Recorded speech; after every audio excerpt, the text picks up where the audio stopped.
what actually happened. On Monday, April 8th, the U.S. Commerce Department announced that it's going to award the Taiwan Semiconductor Manufacturing Company, also known as TSMC, it's going to award their U.S. unit a $6.6 billion subsidy for advanced semiconductor production in, drumroll, Phoenix, Arizona. But this has broader implications for the entire world. I mean, all these chips are being manufactured in Taiwan, and we know the pressure that company is feeling from China. Let's say that we never achieve AGI. We never achieve ASI. Like, these things are just pipe dreams. What we have today is still enough to cause massive disruptions with agents. If we just improve our capabilities of manifesting, but creating these agents to all communicate and work together, that still improves workflow automation to where we're displacing a large majority of people. Now, the key thing here that I want to talk about is the word resistant. Now, just because something is resistant doesn't mean that you are safe. Anybody that's in crypto has a bias just because they invest in it and they believe in it. They have money behind that piece of technology. What if that's a distinctly human characteristic, the propensity for violence? What if it's possible to train robots and computers and all this technology to only embody the best of humanity? Welcome to Humanity Unchained, a show about the future of life reshaped by artificial intelligence. From practical insights on upskilling to existential talks about immortality, no topic is off limits. Welcome to the future with your hosts, Julia McCoy and Jeff Joyce. Hello, everybody. Hey. I'm Jeff Joyce. I'm here with my awesome co-host.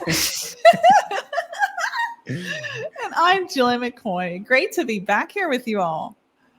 Yeah, it's awesome. Today we have a very special episode. We're going to be talking about things like TSMC opening a facility here in Phoenix, Arizona. We're also going to be talking about your most recent YouTube video, Julia, going through some of the comments. We talk about like Bitcoin and stuff. It should get a little fiery. And then at the end of this episode, we have an awesome conversation with Cam, and we'll be able to introduce him and go through that discussion. And to kick us off, I immediately want to go right into talking about TSMC. Let me go ahead and share my screen real quick. Yeah. All right. Can you see my screen? Sure can. Perfect. This article is titled TSMC wins $6.6 billion in U.S. subsidy for Arizona chip production. And Julia, I know that you did a deep dive into this. So if you want to go ahead and kick that off. Yes. Well, this is pretty record-breaking stuff that just happened Monday, April 8th. Pretty amazing to, even be able to look at a piece of news this massive for the economy, the United States, merging with other technology in other countries. We're just looking at something that's going to put us leaps and bounds ahead on the map when it comes to AI and technology. So what actually happened? On Monday, April 8th, the U.S. Commerce Department announced that it's going to award the Taiwan Semiconductor Manufacturing Company, also known as TSMC, it's going to award their U.S. unit a $6.6 billion subsidy for advanced semiconductor production in, drumroll, Phoenix, Arizona, and up to $5 billion in additional loans. TSMC is also going to expand the investment by $25 billion up to $65 billion. And they're going to build up to 3 Arizona fabs by the year 2030, including producing the world's most advanced 2-nanometer technology at the second Arizona fab, which will start production in 2028. And the most amazing thing about this, to me, Jeff, well, there's several things. First of all, the job growth this is going to add to the Arizona economy. So the U.S. Commerce Department is expecting that these projects are going to create 6,000 jobs in direct manufacturing and 20,000 jobs in construction. And the city will be working with 14 direct TSMC suppliers to expand the plants. And what's really cool is that these chips, which will be developed in the tens of millions, are going to power 5G, 6G smartphones, autonomous vehicles, AI data center servers, and they're going to support key customers like Apple, Nvidia, AMD, Qualcomm. So we're going to see world leading stuff happen right here in Phoenix, Arizona for this future of tech with AI. And it's just amazing to see this happen. You know, of all places, Arizona, the desert just got a lot hotter because the best AI chips are going to come out of Phoenix. So I just think this is incredible. I think, you know, for one, we made news across the world because this is the first time that we've seen a partnership like this happen across nations in a brand new vertical, which, you know, AI itself, it's a whole brand new vertical for companies this big to have this much growth and partnership in. But I'll hand it back to you, Jeff. I mean, it's really exciting, you know, that we're both here in this Mecca of Arizona and that we can see this, be a part of it. And not only that, but, you know, we're also celebrating the fact that our founder, Justin, just signed a lease to open our own headquarters in Scottsdale. So I just think this is perfect timing where we get to see these 3 fabs that are going to be producing tens of millions of AI chips powering the future. We get to live in the same exact vicinity. Anything you'd add to this?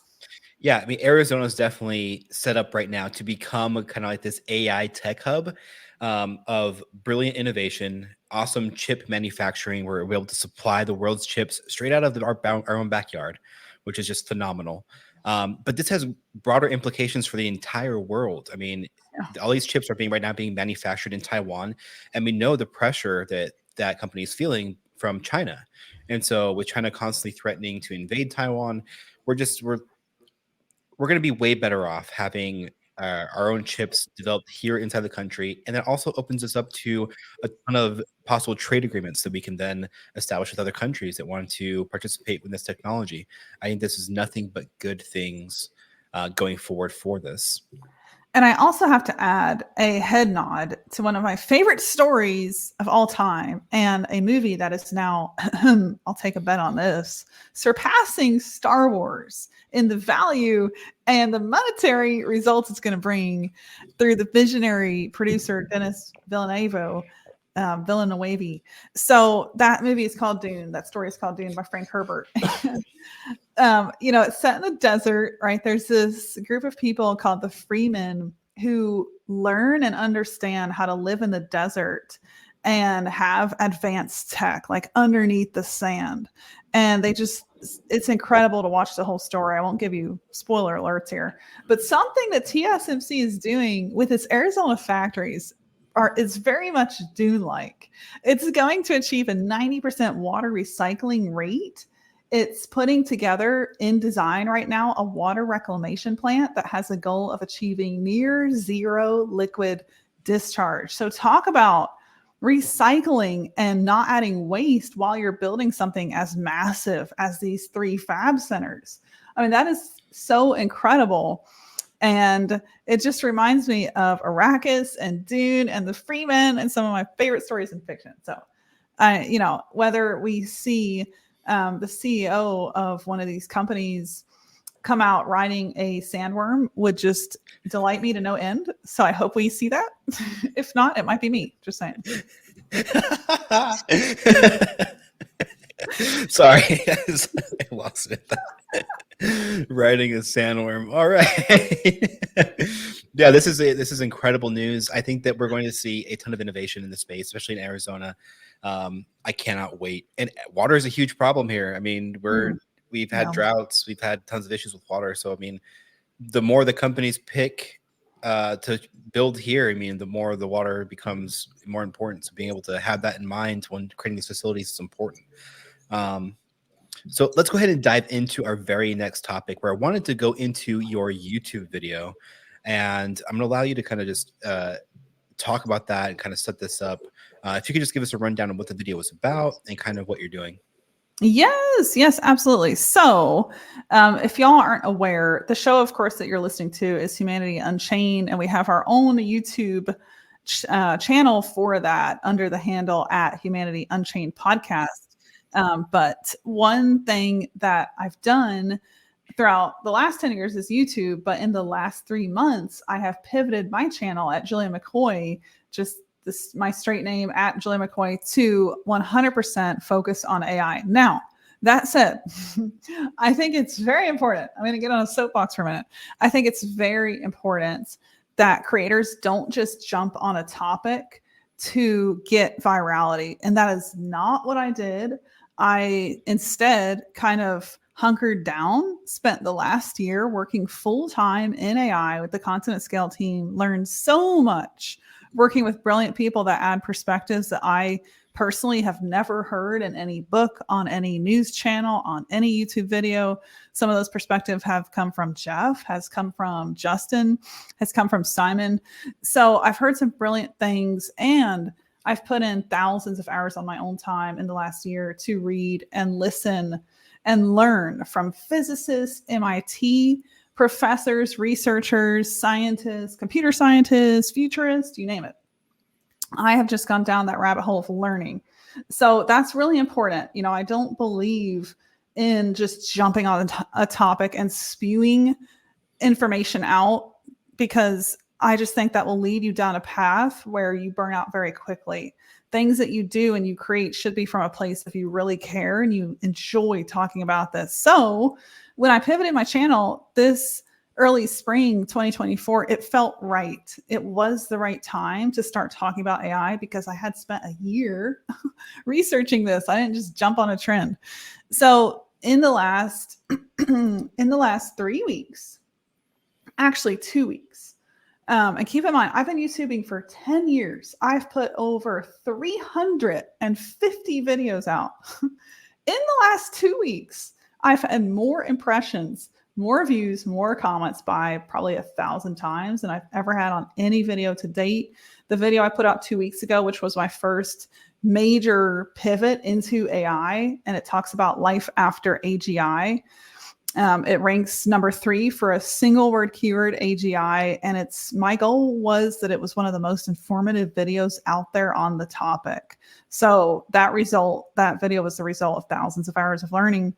So when I put that video out, as of 2 weeks, it's surpassed 500,000 impressions in YouTube, 51,000 views, and it's nearing 1,000 comments. It blew up. Well, a day ago, I released the next video on AGI, and it's all about how to prepare your mindset. It's resources, books, and it's breaking the common thread that you hear on quote unquote AGI preparation. So it's counter mainstream. And it's the result of, again, like a lot of thought and books that I've read. So that video surpassed the other video by about 5x in the first hour. My other video had 50 views in the first hour. This one had 500 views in the first hour. So that's a 10x, not a 5x. And it has continued to just take off. I think we're almost at 10K views now. So that video is what Jeff is looking at here on screen. And that's called How to Prepare Yourself for AGI. And it's just, in short, it's a summary of, when you type that phrase in Google, you find a lot of fear-based narrative because, you know, fear creates more click-through. It creates more results. And that's why news networks tap into clickbait. But that's really not the future we should be looking ahead to. We should be looking ahead with a lot more hope, because I think that's a more realistic future. If you look at how the world works in ways of abundance. Consumption creates more abundance, not the opposite. Population creates more abundance. So the world works that way. And that's what I talk about in this video. But I'll hand it back to you, Jeff, to talk through some of the comments. Absolutely. So let's just scroll down here, and we're just going to kind of list these out. And if we have any key points, we'll talk about them. So the first one I see here is the chances of this going well with the way governments and companies behave is very, very small. And that is kind of true, but I also think that that's like a very narrow way. If you only look at the negative of AI, it's very easy to just be like, oh yeah, everything's going to go bad. It's doomsday. Well said. If you click on my reply, yeah. Oh my gosh. Look at the reply to the reply. Oh boy, first time seeing that. But I was like, yeah, you're not wrong. But I think that what we can do right now, because we're at a very unique place in time and space and history where this can go one way or the other. And we'll talk about that even more with Cam, who we have coming on the show later. But there's kind of like this new birthing territory that we're in right now. And we see people like Iman Mustaq stepping down from Stability AI to help build legislation and rules that can govern AGI. And we see, I think, the potential of this to go right. Yes, it can also go wrong because a lot of governments, a lot of countries are driven by wrong values, not good values. Anti-humanity, that is part of their value system. So if that's who governs the AI, then yeah, we're in a lot of trouble. But that doesn't have to be who governs the AI, right? And that's what we have to remember. Like, we're still in a place where there's a lot of hope. And I think if we just look at it from the negative perspective, oh, there's no hope, then we don't really follow human nature, because human nature relies on hope. And if you look at history, the hope for a better future has often propelled that very better future. So we got to hold on to that as a human race. We can't let go of hope. Absolutely. So this next comment also kind of got to me. It's from Nico Kuhn. I think we're at a critical time where people need to wake up and start demanding major change. If we're going to ensure the best outcome, there needs to be a large movement to push for kinds of economic changes that will be necessary. Though I fear most people will try to ignore the problem until nearly the entire middle class is crumbling. I think we should be demanding policymakers to implement things like AI dividend for all, to ensure that everyone benefits from AI, even if they lose their job to it and struggle for a while. I think that this comment really resonates with me in the sense of like, we need a form of UBI. We need a form of just taking care of the people that AI impacts. And it is going to impact everybody. Let's say that we never achieve AGI. We never achieve ASI. Like, these things are just pipe dreams. What we have today is still enough to cause massive disruptions with agents. If we just improve our capabilities of like manifested, but creating these agents to all communicate and work together, that still improves workflow automation to where we're displacing a large majority of people.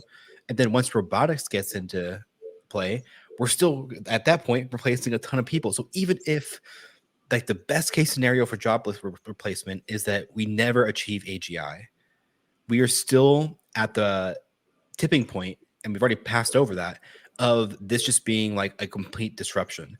So I think that anybody that thinks otherwise, you just need to look at what these are capable of now and what those small changes coming up this year are going to actually do. I say small just because in the grand scheme of things, when you think about what AGI is capable of in ASI, it is going to be a very small minor change. But just the inclusion of agents that are autonomous are going to completely revolutionize the way that we work.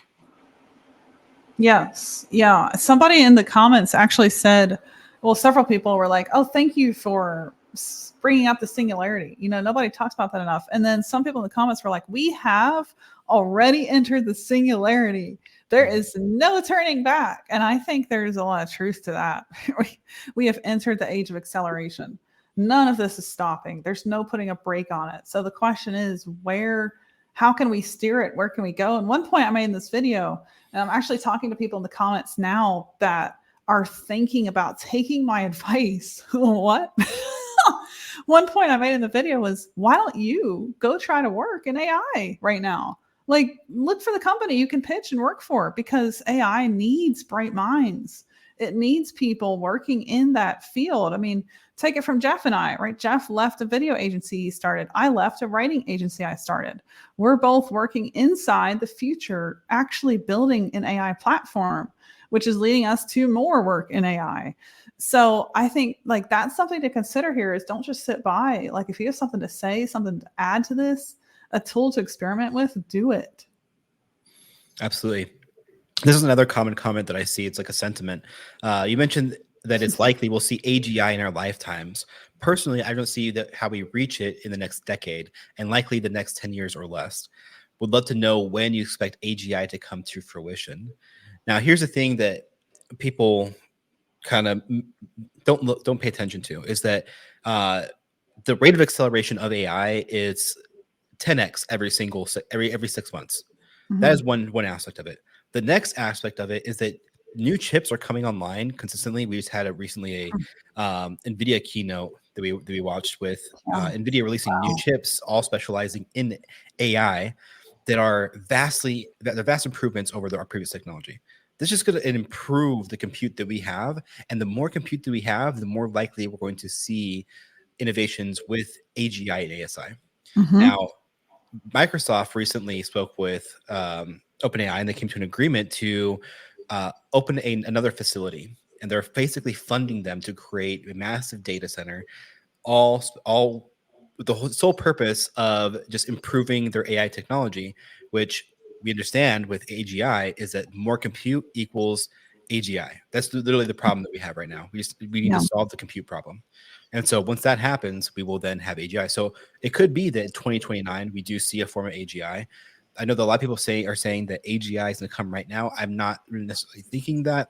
I think that we'll start to see semblances of what AGI could be within the next maybe 8-9 months, with the forms of agents coming more into play, and we'll start to get a better understanding of what AGI is, because we'll be able to improve workflows to a degree to where it kind of resembles AGI, because we'll be able to do the work better than most humans.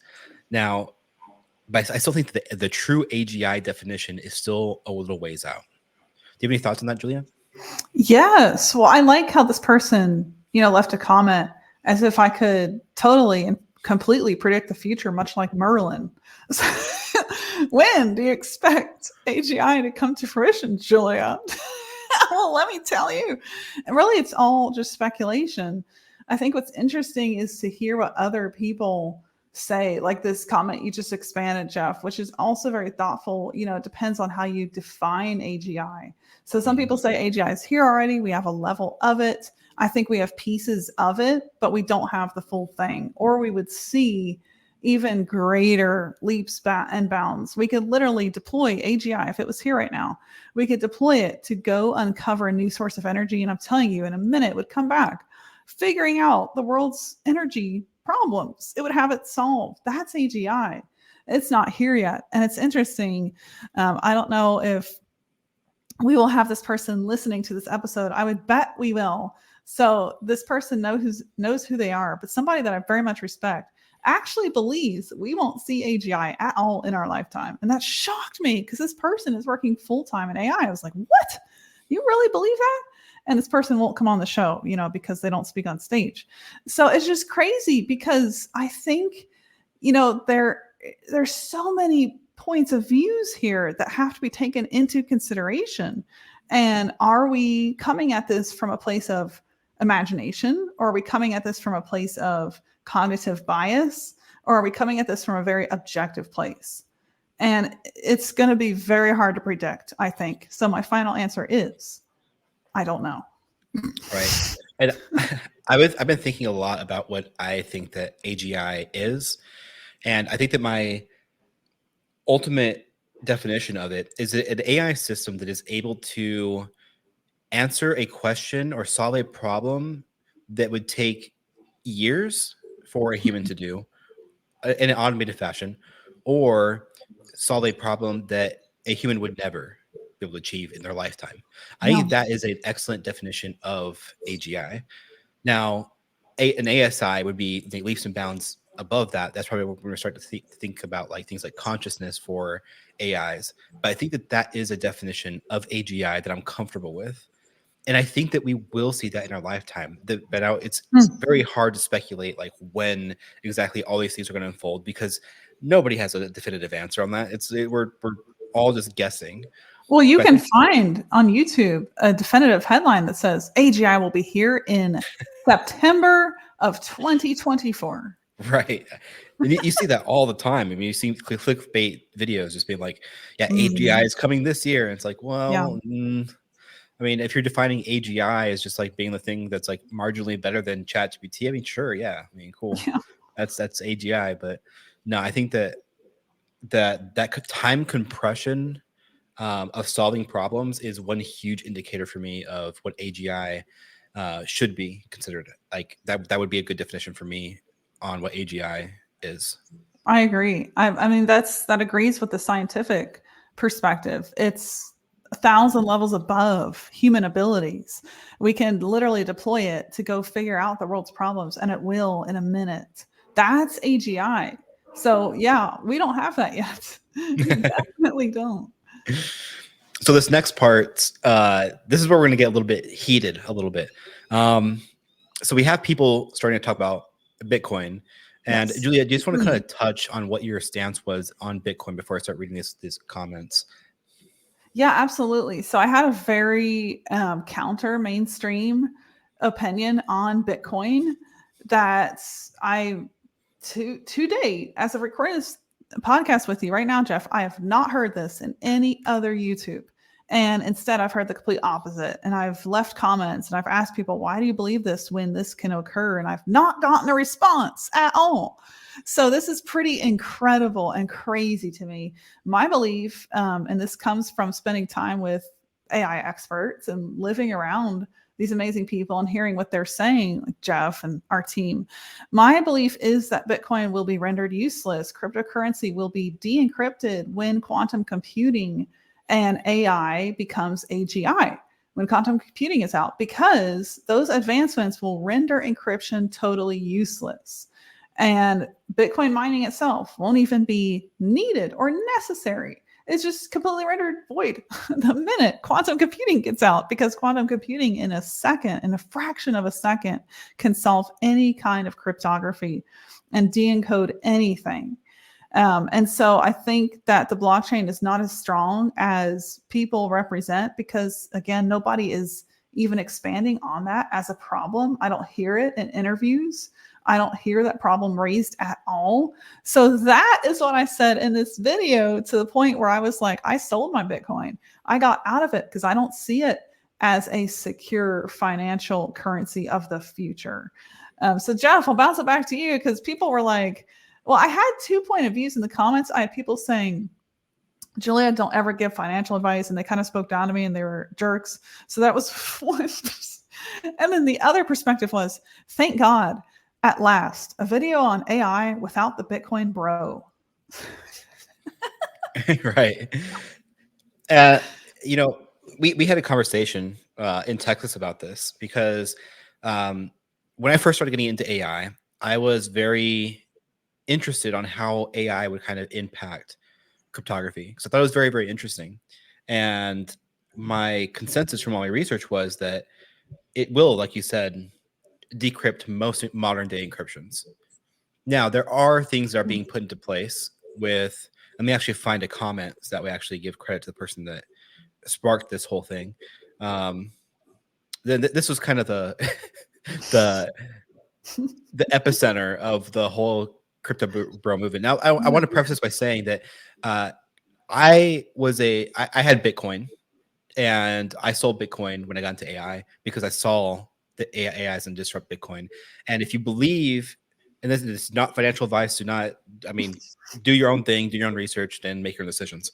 But if you believe in AI and you believe in quantum computing, then the natural progression from that thought process is that to understand that cryptography then becomes almost obsolete, and it's always a cat and mouse game, bouncing back and forth between new encryption methods and AI and quantum computing, solving those encryption methods, and then decrypting that encrypted messaging. So that is just one aspect of it. And there's a second point to this that I'm definitely going to dive into, but let's dive into this comment. Keep talking about AI. Stop talking about finance, Bitcoin. You clearly don't have a clue what you're talking about, and you're giving very bad advice. Bitcoin, as long as there are and will be a monetary system, is the only hope for humanity. That's not true. There's plenty of other storages of money, like gold and real estate and so forth, that you don't need to rely on Bitcoin for. Now, it is decentralized. I did root for it. That was an excellent piece of technology. This is before the advent of AI and quantum computing. So stop talking nonsense about quantum computing and the risks to Bitcoin. Now, this comment goes on, and they're basically just adding opinion to this. You should know better. Yeah. And so one of the things that came about from this discussion was I'm very glad that somebody brought up, somebody said, you crypto bros are a real cult. Somebody brought up the whole idea of this post-quantum resistance cryptography. Now let me go ahead and share this tab, make sure that you guys can see it. Cool. So NIST is it's an organization that basically creates the standardizations for all cryptography. They're behind most of our modern day cryptography, and they held a 6-year competition to kind of come up with this post-quantum resistant cryptography algorithm. They had 4 different candidates. This was in 2012. Now, the key thing here that I want to talk about is the word resistant. Now, just because something is resistant doesn't mean that you are safe.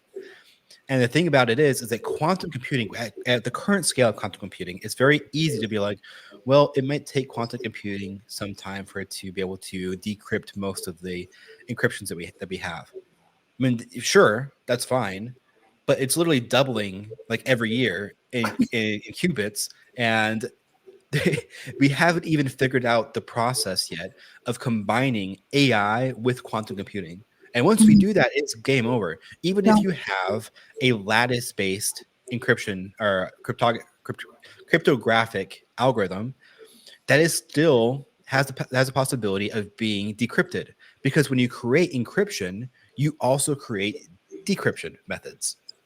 And so anytime that we have an AI that learns about these methods, it's going to find new ways to basically solve that decryption problem. So quantum computing being able to then speed up the amount of time that it takes for it to solve these problems for an AI would be awesome, because what quantum computing is an excellent fact checker. It can fact check better than any computer system that we have to date. Now, there are instances where computers that we have now are kind of superior in the way that they handle certain things, but quantum computing, as far as like factual information, is very, very, very good. So when you combine that with AI systems, that then becomes a kind of governance over what the quantum computer should do. It is basically checkmate for all cryptographic algorithms that we have in the future. So it'll constantly be like, oh, we had a breakthrough. We used quantum computing to establish a new encryption algorithm based on blah, whatever it is. Well, on the very opposite side of that, all the AI has to do is learn that encryption method and brute force its way to figure out what it's going to do to decrypt that. And there you go, it's decrypted. And so there's no perfect randomization in math. Like everything in math is factual. There's no perfect randomization. So whenever you think about it from that perspective, all it takes is for quantum computing and an AI system to really understand the mechanics behind the equations in math in order for it to solve virtually anything. So that is my rant on Bitcoin. I hope you guys were listening, because that was like a masterclass.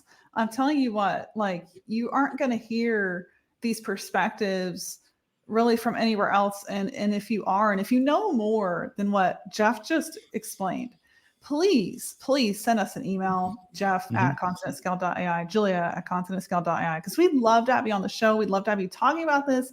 Personally, I can't find, Jeff, anyone that has a valid argument against all the points you just raised. Right. It's crazy. And it's just two sides of different arguments, right? Like there's going to be people that believe, and this is fine. This is fine. Even mine is a belief pattern. Like I understand that I have bias because I'm in AI and I saw the potential of AI. So my bias is understanding that technology and being like, well, this is my conclusion based off that. Anybody that's in crypto has a bias just because they invest in it and they believe in it. They have money behind that piece of technology. And so they're going to have certain opinions, and those are completely fine. But it's one of those things that where, like, if I'm going to store my money for long periods of time, which is what you want to do with Bitcoin, we want to invest into it and sit on it. I don't think that is a proper storage of capital going forward, knowing that we are on the cusp of a massive breakthrough like AI and quantum computing, I think that there's way better ways to invest your money besides this. Once again, this is not investing advice. Do your own research. I'm not a financial advisor, but it's just my personal opinion on it. I think that I could be wrong. I could absolutely be wrong. That's a possibility. But and if Jeff is wrong, we'd love to have you on the show. Prove Jeff wrong. but I don't believe that at this moment in time that I can be proven wrong until we experience it. And on the opposite side of that too is that I can't prove anybody else wrong until we go through that. That is the fact matter. But from what I understand and what I know, I am betting against Bitcoin and most of these cryptographic algorithms that are being developed because of these two factors. The second factor that I want to get into very, very quickly, I know that we're for time, we're kind of going over, but is social engineering with AI when we talk about private keys. There's another common argument. Well, we still have our private keys. Well, we've already seen billions of dollars being stolen by people using very clever, sophisticated AI systems to then create deep fakes, to create social engineering projects, to then steal money from people. And now we're going to see this on a massive scale once more systems come online, once more AI technologies are out in the public that are open sourced, that people that can then manipulate into doing their bidding on however they want.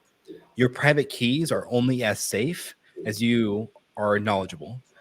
So if you're aware that you can be stolen from and what to look out for, awesome. That's why you should listen to this podcast. But if you're not aware of it, you're going to be susceptible to these kind of social engineered AI hacks, per se, on your personal being, to where people are actually able to extract that information that they want from you, which will be things like your private key.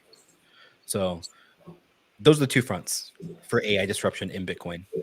And one last thing. There was another comment that said that let me see if I can find it really quickly. But you got so many comments on this video. I know. Hundreds. I'm like trying to find it.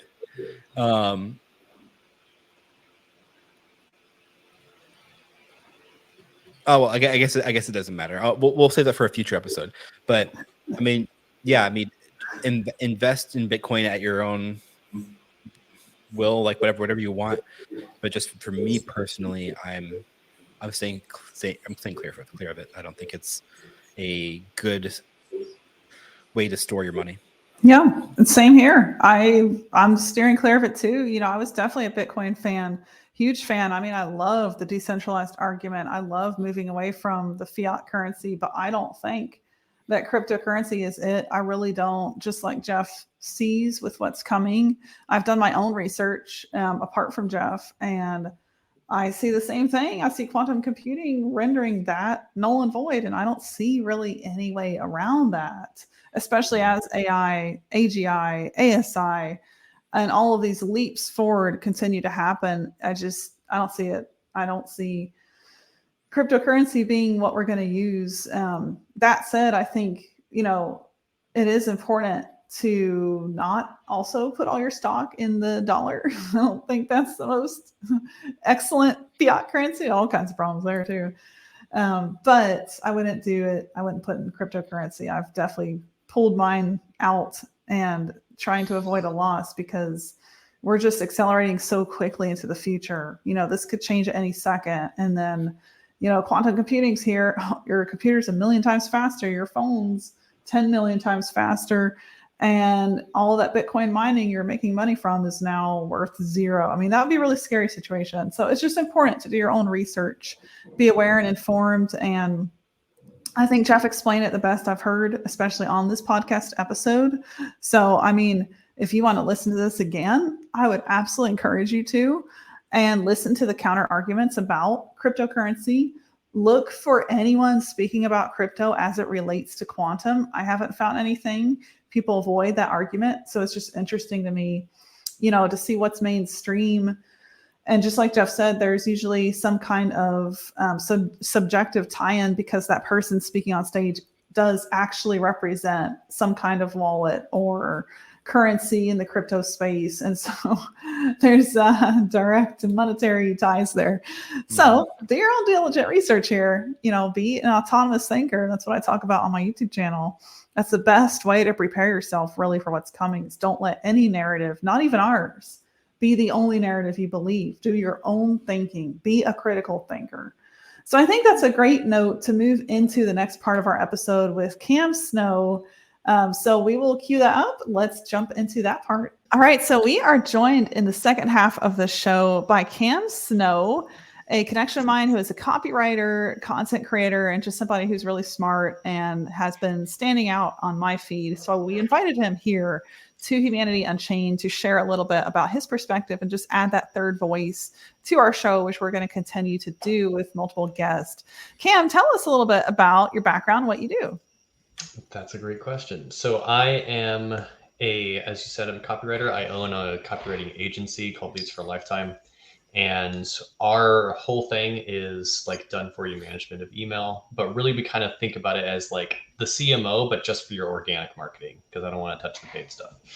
So we tend to work with like coaching, consulting companies, but there's always a few super random industries in there.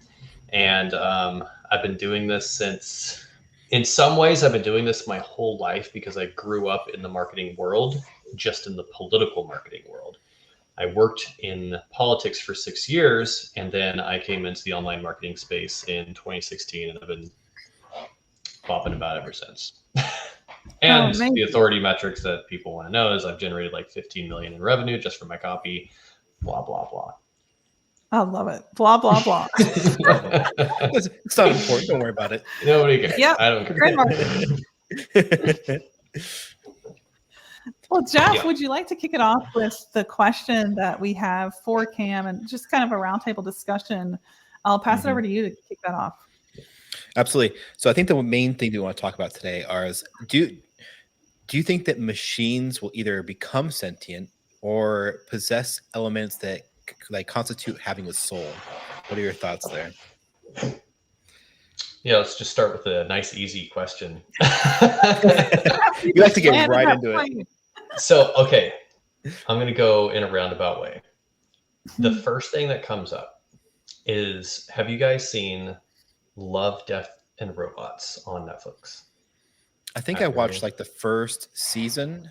Okay. I believe there's multiple seasons now. There's like 3 seasons now. Yeah. And I think the one I'm thinking of is in the first season. And so spoiler alert, it's been out for like 4 years. So if you haven't seen it, too bad. It's like the last episode is kind of this narrative style where this guy is kind of like narrating his life and his vision and kind of like his philosophy. And he's like this tech millionaire. In the setting, he's telling the story of his life, but the setting is that he's invited his entire community to come to his house and like witness his next big trick, whatever the big trick is. Nobody knows. Like that's the mystique. Well, throughout the whole course of this little short, you discover that this billionaire dude is actually not a human. He's actually a robot, and he actually started his life as a pool cleaning robot. And so the trick at the end is that he devolves back into a pool cleaning robot at the very end of his like centuries long life. So when I think of that, I think of like this whole idea of a robot ascending into some form of human consciousness. So I think my definitive answer is maybe. Like I think it's possible for humans for robots to get to a place where we've crossed the uncanny valley and we're now in a place where at the very least it's mimicking those motions so well that for all intents and purposes it might as well be real. And I could absolutely see a movement springing up, as we've seen in a lot of sci-fi films and TV shows, to be like, hey, like we can't treat these robots who look and feel and sound like us as a subhuman species, even though technically they are. Like, it's going to blur the lines for sure, but I think it's inevitable in some ways. I absolutely agree with that. And the fact that is that we don't even have proper definitions in place of like what we think like consciousness actually is. Like we kind of understand what consciousness is, but we don't have like definitive proof of anything. And so if we're making an assumption that robots can't achieve that level of consciousness that we have, it feels kind of, I don't know, naive in my opinion. It's like, I think that with enough compute, just like you were saying, that we'll have robots to simulate so well human emotion that it is indistinguishable. It's like they might as well be sentient. So when that will come, I have no idea, but And that's what you said there, Jeff and Cam too. I think it's really important. Simulation. I think that simulation of this will get so good that we really won't be able to tell the difference between a conscious human and a conscious looking robot. But we have to remember what actually has a soul. And that's where it comes back to for me. Does a robot actually have a soul? It comes from a set of algorithms. Only a human is born with a soul, right? So that's the division for me. But will machines look, feel, breathe, sense, respond as if they're alive? Absolutely. Have you seen, talking about TV, either of you seen the film called The Creator? Came out a couple years ago. Oh, that sounds kind of familiar. But it does sound familiar. I think I've seen it. Let me just do a quick Google search to make sure that.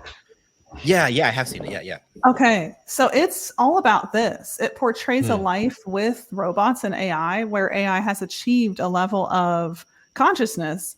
And there's people that they show in this movie that are actually worshiping and protecting these machines to a point where they have more rights than the humans. And so that's like a danger projected, right? It's like, well, if we give these machines rights, could they one day supersede basic human rights? Because there is a very strong truth that the machines will actually get better than us, especially with AGI, ASI, at so many things. And I've seen, oh my gosh, on one of my viral YouTube videos, I have a comment from somebody that said, I worship the AI, all caps. So, right. Might be a joke, might not be. I don't know. I can't tell you it's a joke. Yeah, exactly. I think YouTube. That's a really good direction for this whole discussion too, because it calls into question, what is the soul? And it calls into question like this worshipful nature that we as humans have. We orient our lives around something or someone that we deem has greater power than ourselves.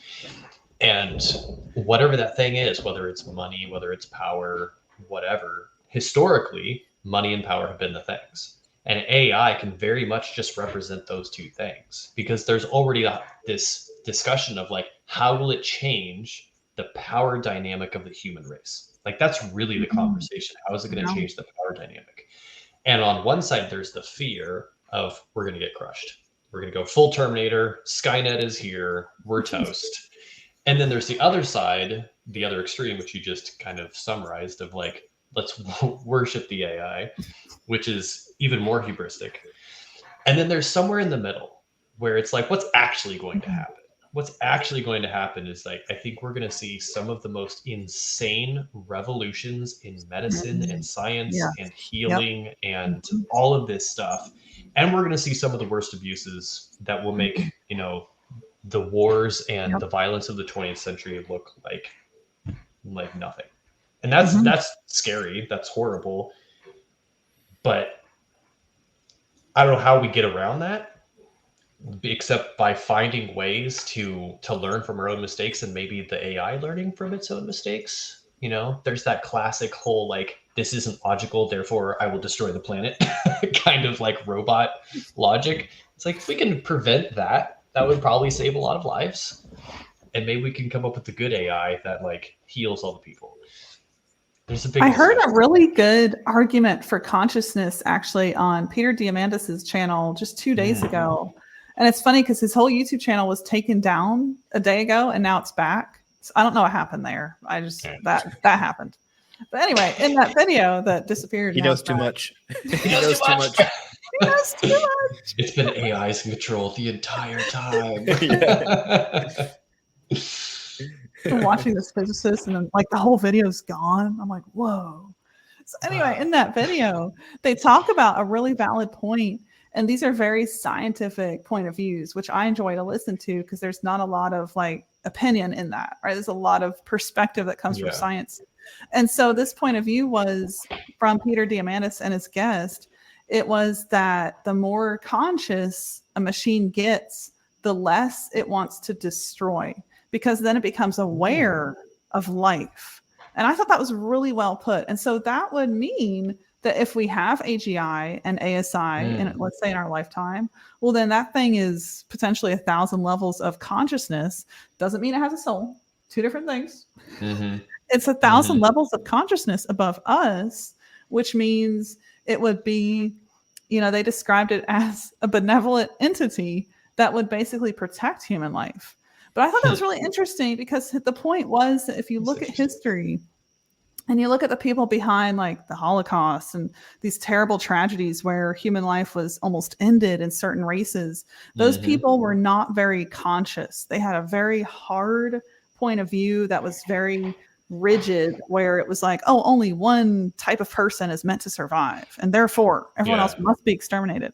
And so the argument was that person wasn't even that conscious of what life really is. So what do you think about that? It's both of you. Ooh.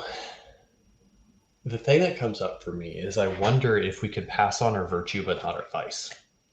Ooh.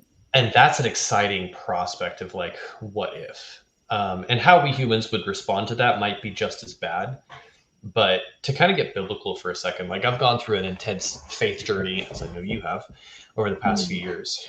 And one of the things that I have come to kind of hold as a truth is that I now believe that the Genesis story of like creation and the garden and the fall, and that humanity being ejected from this place, was actually about our propensity for violence more than anything else.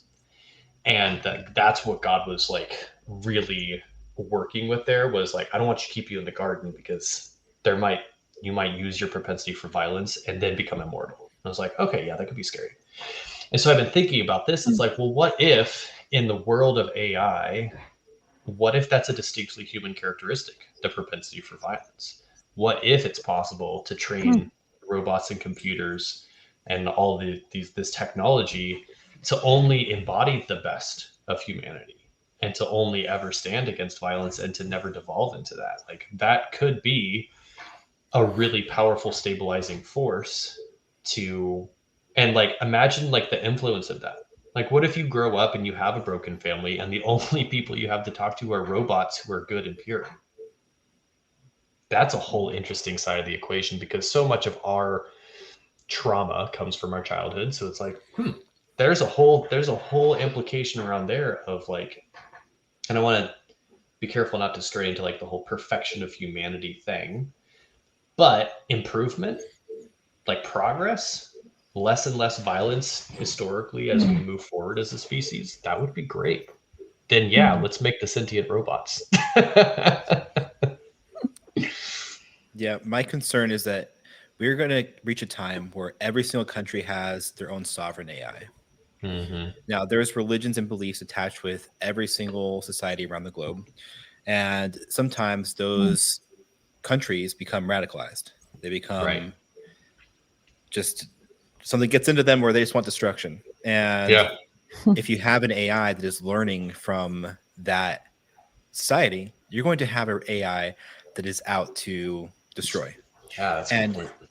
So in terms of like, there is an element of like combating that with AI, but also just being aware that that is a possibility, and that I don't even think it is really a possibility. I think it's a fact that we are going to see that. We are going to see radicalized nations programming AI to do harm, whether that's through hacking, whether that's through biological warfare, that's through all sorts of different ways that they can social engineering. The list goes on, right? Yeah. So I think that's such a good point. Not to like, obviously, like it's already a thing and has made headlines in a few of the active shooter wars that are happening right now. That AI is being used in combat in certain applications, and it's only a matter of time before the AI is like, well, I can make a faster, more efficient decision than you, so like I'm just gonna make it, right? And eliminate the threat, right? Military AIs are probably the biggest. Like, it's really fun to think about the possibilities of like medical AI, right? Of like a doctor that has so much more information than a human doctor, Hmm. but an AI general, that's truly terrifying. Hmm. Right. Yeah. But another thing that could happen from this is that we could kind of, I do believe in like connective societies where everybody's kind of connected and can communicate effectively. But sometimes that leads to information overload, to where we have too much information, too much noise, and we kind of lose direction of like morality, of just like what we should be doing next. All this kind of stuff goes out the window when there's too much noise. Yeah. So I'm kind of like interested in this idea of AI providing some type of siloed mentality to where the communication is handled through these sentient AIs that will then communicate with each other to then feed us back the information that's relevant to us. And that is one way where we can achieve some type of like global peace. But I mean, who knows? You know, the comparison to that in the real life world, and I heard this also on a recent interview with a physicist, I think it was through Tom Bilyeu, is mycelium in the forest. So mycelium are basically like nature's Neuralink.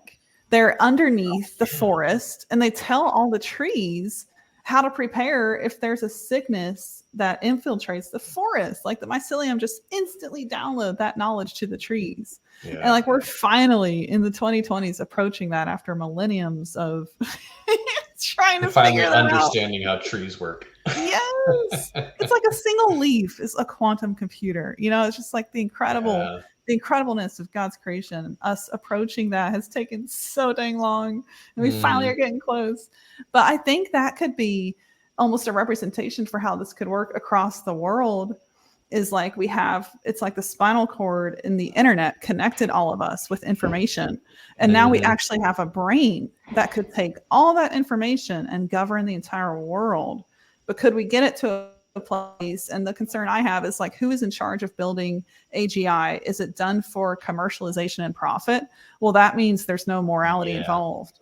And so I think like people that are stepping down from AI companies to build the future of law, which we saw with Iman Mostak stepping down from Stability AI, the sole purpose of him stepping down is he wants to build the future of law surrounding AGI. So if we have more people that are doing that, I think there's still a lot of hope that this could go right. We're just in such a time of uncertainty with all of this, where it's like, who's going to be at the helm? That's the question I have. Who is going to actually be at the helm of building AGI? Is it for profit, or is it for the betterment of humanity? There's two directions this could really go in. And could AI be a force that supplements and improves our independence and sovereignty as individuals? Because like the gap, when we look at, like the poverty problem, there are so many huge systemic problems that keep people in generational poverty. So it's like, how do we work with that? Well, if there's a community AI, like you go to the library and you access like your AI for your community, like the educational possibilities just there are endless. Like I think that there's a lot of, and this is how the whole conversation with AI begins and it ends. This is so cool, but it's always going to be constrained by the limitations of what has always constrained it, human behavior.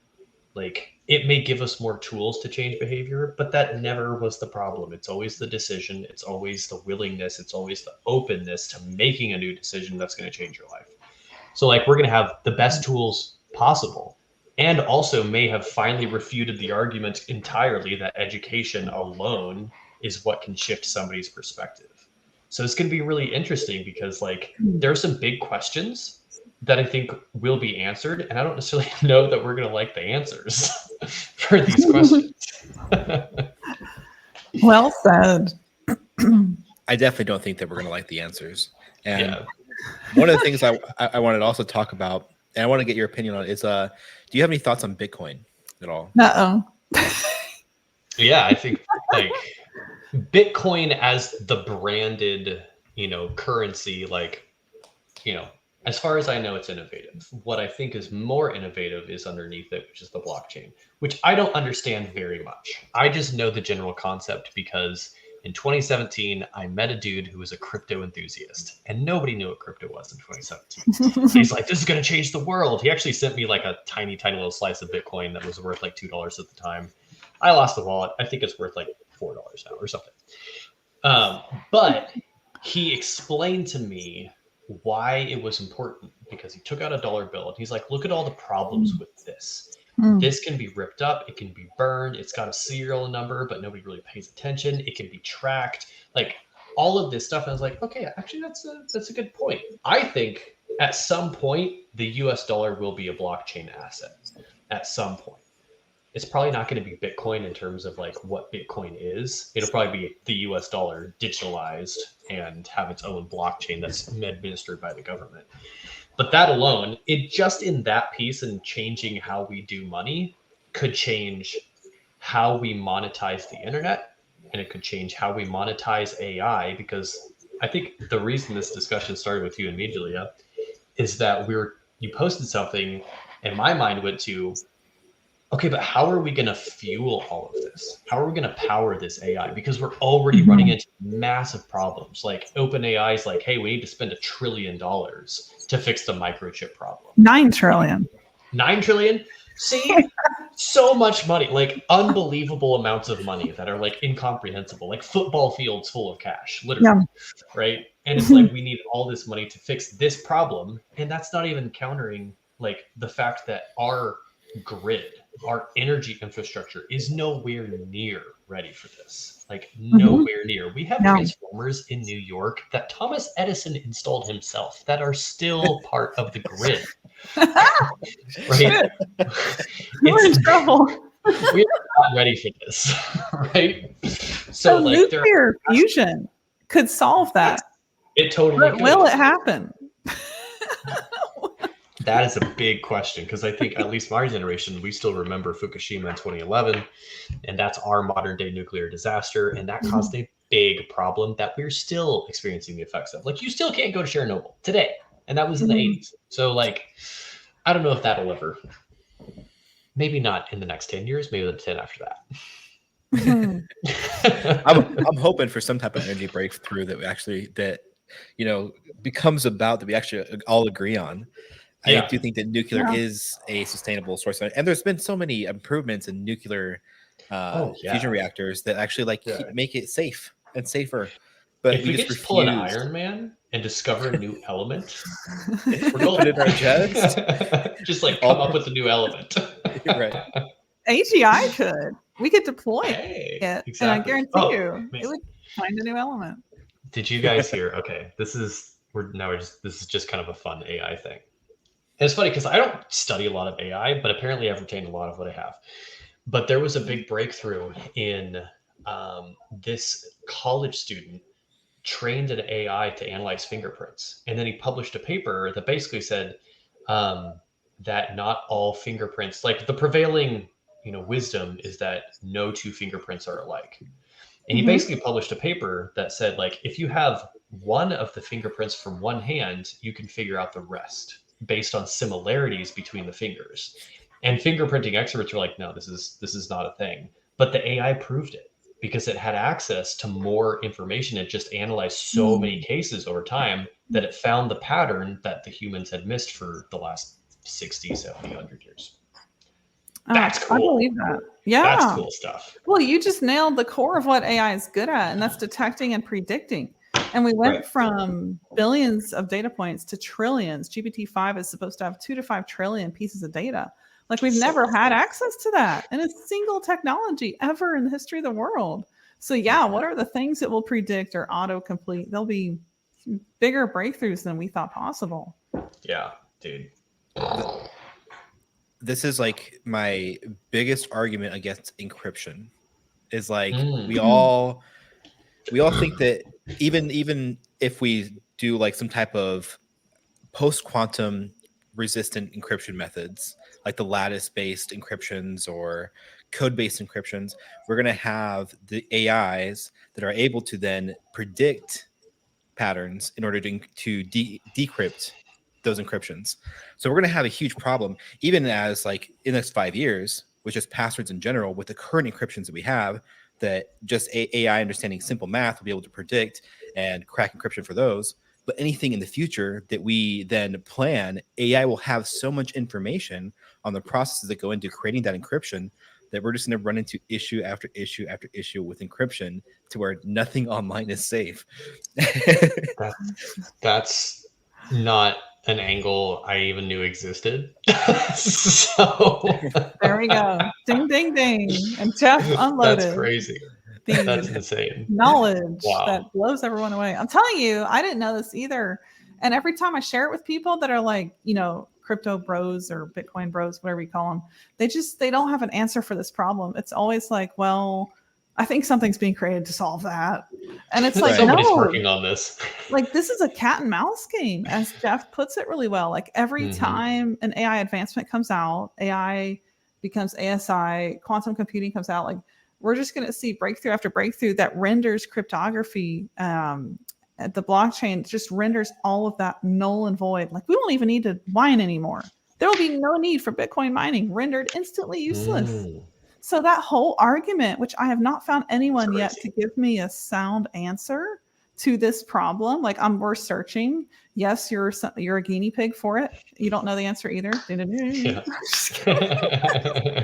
It's a real problem. And so anyone out there listening, like, if you have a good answer for this situation of this being completely rendered useless when AI advances and there can be no encryption on the planet safe from being decrypted, then we'd love to have you on the show and debate this or hear you out, because I don't see this not a problem. It's already a problem. And, I mentioned that client I've been doing some research for. In 2023, there was $10 billion of scammed assets. Like, AKA Americans lost $10 billion to scams. In 2020, that number was $3.5 billion. So it's just like exploded over and over again. And we'll probably keep going that way as, you're talking about the cryptography. Yeah, you disappeared too for a second, actually. It's just technical difficulties all day today. This is That's hilarious. all we're getting. It's just nonstop technical difficulties. I don't know what to say. We are at that on the hour, so we can go ahead and wrap up before more technical difficulties. Thank you so much for coming on, Cam. This was fun. Yeah, this was fun. Not all I expected, but I didn't know what to expect. So there we go. We'll have to have you on again. Really this is fun. I'll let you know when it's out. We'll share it with you, so you can do whatever you'd like with the content as well. But yeah, thank you so much for being on. Thanks for coming on the show. All right, I'll see you later. Sounds good. Bye.